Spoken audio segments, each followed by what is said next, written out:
So Martyn, give us the I was about to say the nutshell. Give us the coffee bean of the Coffee Nation journey. Okay. Well, I had another business, it was a small consulting firm in the early 90s, and that was growing successfully. But I got to the point where I was conscious that I wanted to grow something bigger, maybe with a product. I didn't really see myself as a consultant, although that's where I started out. So I literally took some money from the business, took a small office away from my current business, and started looking for ideas. It was absolutely terrifying, and I found out sort of any excuse that I could to go back to the office and stay with a consulting firm half the week.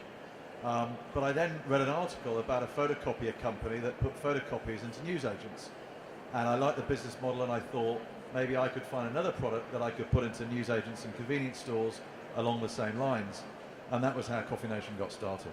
So to start with, it was the business model, it wasn't the product. I then disappeared off to New York, saw how coffee was taken off over there, and thought, aha, that's my idea. So that's what I brought back to the UK. So just to pick up on that idea immediately, once you'd started to sense what the idea and the business model was, you immediately went to look at somewhere where it was not so nascent, where it was being practiced. Yeah, I mean, I actually went to New York really simply on the basis that often a lot of good ideas come across from the States and they find their way over here. So it wasn't coffee at that point, and actually I saw a number of other things whilst I was over there that caught my eye. But for various reasons, coffee stood out. I remember standing on a street corner in Manhattan, and there was a coffee bar called Starbucks on the one corner, which I'd heard something about, but of course they weren't in the UK at the time. And I was standing next to a convenience store that was selling cups of coffee, but it was filtered coffee, $1 a cup. Not very glamorous stuff, but it was flying out of the doors, and I thought, aha, that's what I could do. So I was kind of aware that coffee was growing fast at the sort of the gourmet specialty end, and that people were paying, $2 or $3 a cup. I didn't see myself getting into that because it had a lot of labour and real estate, but the idea of just putting a little coffee machine in a corner shop, that appealed. We're here to talk about the idea that Britain means business. And you said that many good ideas come from the States. Do you still think that's the dynamic, or are we starting to reassert ourselves? I think Britain has always been a very enterprising nation. I mean, we had an empire. And so actually, as far as I'm concerned, it doesn't matter where the good idea comes from. It can come from anywhere in the world. So I think, we punch high in entrepreneurship terms. I think one thing that when I was talking earlier, I was back up on this stage, and a number of people came up to me afterwards, and the dilemma a lot of people face is play small because it kind of pays the bills, or make the leap and follow their hearts but take a bigger risk. And actually I think, and I said to one guy, how do you want to look back in 10 years time? If you take the big leap and you dream big and think big, it can be immensely liberating and powerful. So, go for it. Do you think ambition is an important component in an entrepreneur's DNA and their journey? Yeah, I do. I think you've got to have three things. I think if you're serious about building a company, and I differentiate that from being self-employed. I mean, you've got to get up and go to be successfully self-employed. But if you want to build a growth company that one day may be worth something, I think you've got to have ambition. And that means going against the grain. It means being the odd one out. It means being prepared to be, almost people make fun of you because you're not going to fit in to some extent. So you've got to have ambition. Your idea has got to have potential, and you've got to have the competencies to do it. And if you don't have them at the start, you'll work out how as you go along. But ambition is the fuel that propels you. I think you raise a really interesting point that I see as true of many entrepreneurs, which is they're not going to do whatever it is they do in the same way as everybody else does it. Disruption, innovation, confronting the norm is kind of hardwired. And that means inevitably the entrepreneur is going to face a challenge because the entrepreneur is defining themselves as against. I think it's a very good point. I think entrepreneurship is a journey really as much about yourself as it is about a business. So it really is you holding up a mirror to yourself and learning a lot about yourself. And of course, it's painful, because if you're going to be a successful entrepreneur, that means you've got to change. Because as we just heard from, a few minutes ago, there's no such thing as an overnight success. My company was an overnight success. It just happened to take 12 years. So it's hard. We're changing over the course of a decade. It's a tough journey. And in those 12 years, you faced challenges. Did they feel the same? Were the challenges the same at the start as they were at the end of the journey? No, I mean at the start it was. When I started Coffee Nation, I thought I knew a thing or two about business. I'd already got a successful consulting firm. In fact, I actually went to an event not dissimilar to this. I remember it was 1996, and it was at Olympia, and it was a sort of a business exhibition, and I walked up to a firm of accountants and I said, look, I've got, I run a business, I've got £100,000 to put into something new, and I'm looking for ideas. And he kind of, he woke up a bit because he heard money and ambition, and at that point it was, what's the idea going to be, and where to start and how to start. And I made lots of mistakes, writing a business plan, doing all the things that conventionality teaches you've got to do. 5, 6, 7 years later, the challenges were very different. It was about me not doing it all. It was about me leading a group of other amazing people that were then articulating that vision into a growing business. It was about managing shareholders. It was about raising the right type of money at the right time. So the game changes and it gets bigger, and you've got to grow with it. Do you think sometimes when people like us are talking to Lara and so on, that there's an effort from the entrepreneur's part to retrospectively analyse what the challenges and the moments of success were that perhaps didn't feel the rationale retrospectively is not the same as it was when you were in the moment? Yeah, I think one of the a bit of advice that I would give, I suppose, is try and always detach yourself on the journey. And I think the point you make is absolutely right, and I think it's you can look back afterwards and notice and pick out what were the challenging bits. I think for the most part I was aware of them, but of course, often I didn't know what I didn't know. So I think, but one of the things I said earlier when I was speaking was that if you can work on your business, not just in it. And I remember a point where I was very busy, I was almost like a headless chicken running around. And I noticed that today, a lot of entrepreneurs, and I work with companies ranging from sort of 2 to 100 million in sales. So they're by and large beyond this challenge. But so many people are moving so fast and trying to move so fast that they miss where the power lies. And the power lies in the quiet times and in the reflection and in the thoughts and in the moments when you get away from the business day to day and actually think about, well, what is my purpose? Where do I want to be? Start with the end in mind. What's the goal? And I think there's so much noise these days that actually it can almost detract from finding the line of least resistance through to victory. So that's a very interesting idea you're articulating there, because the theme of the conference is resilience, and we're comparing the resilience of high-performing athletes with that of high-performing business people. And yet, part of what you're talking about there is the idea that the moments of resilience, when you face your challenge, when you have to be strong, when you have to push forward, part of their benefit is they then give you a quiet moment of contemplation. Yeah, I mean, I remember being absolutely, as I called it, in the groove, and it was really down to me and being in that singular space of, if this is going to happen, I've got to find the answer. And it was a powerful sort of construct, and it was kind of frightening and liberating at the same time. I was out of cash. It was tough. And I held on to the fact that sort of 40, 50 people a week were buying were buying a cup of coffee. So no one was putting a gun to the head. So I kind of felt that I was onto something, but I hadn't yet found out what. So I stopped running the business. I had one employee, and I said, you look after it, I'm going to disappear, and I'm going to go around our sites, and I'm just going to float. I'm going to switch my phone off, and I'm going to think, and I'm going to contemplate, and I'm going to try and connect with and find the lever that we're not pulling, because it was all about push, there was no pull. And it was in that moment that I had, during that period, that I had a eureka moment. Someone came up to me who was a customer, and I thought, great, he's going to buy a cup of coffee, and he didn't, but he did tell me why he wouldn't. And in that single interaction, it gave me my breakthrough thinking. But that came from, switching the phone off, being quiet, getting out there, and standing back from it all.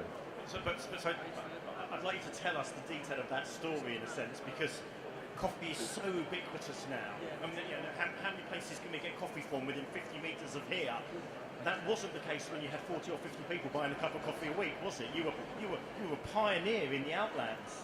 Yeah, I mean, so when we wrote our business plan in '96, of course, there were no coffee bars in the UK. Coffee Republic, they started back end of that year. Seattle Coffee Company started in '97, '98. They were then bought by Starbucks, of course, in '99. And I think in '99, when we wrote our business plan that we then raised our private equity funding from, the coffee bar market was about £50 million in the UK, forecast in a couple of years' time. Now it's over 2 billion. And I think, I think a more valuable point for the audience is don't play where everybody else is playing. Don't jump onto a bandwagon. The knack is actually to stand back from that and actually look at what will be the bandwagon in the few years' time, and actually just judge that sense of timing. You've got to finesse it to work out where the opportunity is going to lie. Now, if I'd started any earlier, it would have been way too early, okay? And when I told people I'm going to sell a cup of coffee in a garage forecourt, people said, you're nuts. Nobody's going to pay £1 for a cup of coffee in a petrol station. But, I kept going, and I got a machine out there and 40 or 50 people a week. So I knew I was onto something, and I could see what was happening at the same time. So you've just got to, you've got to look at what's coming around the corner. If it's in front of you, it's probably too late. I think that's such an interesting notion around timing. I've seen many great ideas fail because they were too soon, that the market wasn't ready. But also the timing around your eureka moment. And it's interesting you describe it as such.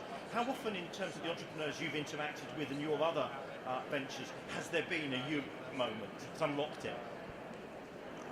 I think there's the eureka moment may come right at the beginning, and a lot of some people nail it from day one, and some of the companies I'm working with now absolutely have. Other times it comes later down the line. I mean, for me it was sort of 11:59. The clock was ticking. I was technically insolvent, so it was kind of I knew my back was somewhat against the wall, but I didn't give up hope. My mantra was that taking the point of resilience, I would never ever give up, and I would do whatever it took. So I think the point of a eureka moment, what that infers is that there is a single idea, a great idea, and I think what I would say is that companies that really prosper and are sustained over the long term usually do have a big idea at the core. There is a purpose that goes way beyond profit. There's a vision of how they want to change the world in some way, and I think that's it's again, don't be in too much of a hurry to start a business. Look for something that's wrong that could be put right. Look for something that could be made better. Look for something where you could be different. Don't follow the pack. Don't follow the herd. Stand in your own space. And it becomes all the more powerful if you do that. You talk about your 11:59 moment. What does that really feel like? Because I think one of the things we forget about entrepreneurs is their business is them. They're deeply vested in it. Yeah, I mean, at that point for me, well, it's interesting actually. At that point for me, I think the week before I'd been in to see my accountant, and she'd been hugely supportive.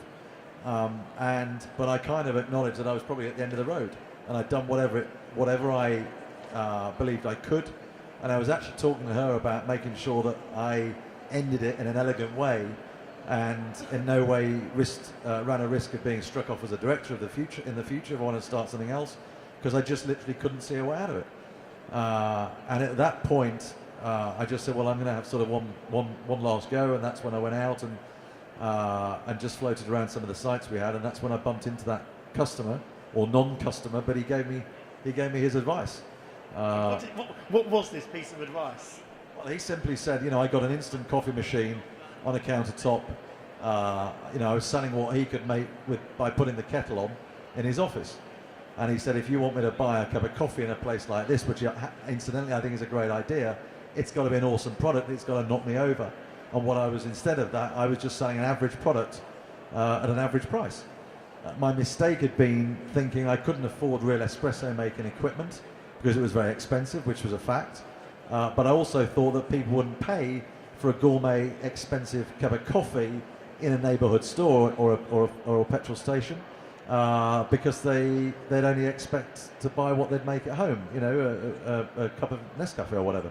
And that was what I got wrong. I put costs first rather than the customer. So when I wowed the customer, that's when the sales took off. Do you not think for many entrepreneurs in today's world, that insight you've just given is actually part of the challenge? Because if we went to private equity or any investors and asked them to back an idea, they would prefer the average cup at the average price, provided our business plan showed a profit.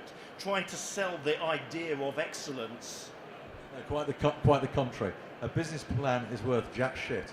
So if you have a business plan, anybody can write a set of numbers that actually says we're all going to be, you know, gazillionaires, you know, in 6 weeks' time.